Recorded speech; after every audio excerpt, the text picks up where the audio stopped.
Kaka, unawaza nini kuhusu mapenzi? Maana sijawahi kukuona ukijishughulisha hata kidogo. Unajua kuna watu pengine wanafikiria wewe sio lijali, pengine una matatizo. Why brother? Yaani bro, upande wangu mapenzi na hapa saluti. Yaani mapenzi shikamoo. Yaani katika vitu ambavyo vimewahi kunishinda kwenye maisha yangu ni swala la mahusiano. Bro, mimi nimewahi teseka na mahusiano. Yaani nimewahi kuwa na mpenzi nampenda.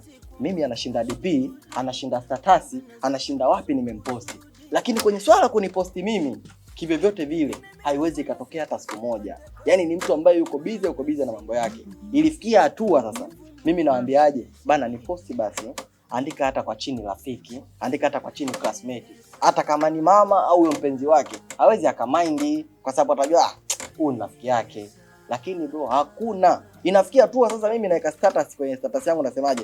Jamani naomba mtu yote aweze kufaje kuniposti.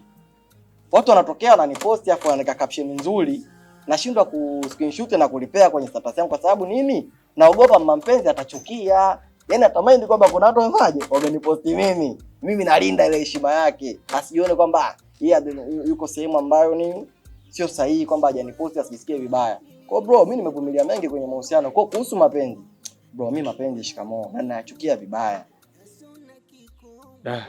Pole sana kaka. Nashukuru, lakini nawe mwenyewe utakuja kujionea. Lakini kama upo kwenye mahusiano sikushauri kuachana na mahusiano. Yaani kama mpo kwenye mahusiano, mimi sio mwalimu wa mahusiano. Mimi naelezea tu ushuhuda jambo lilonikuta mimi. Na heshima mapenzi, respect mapenzi.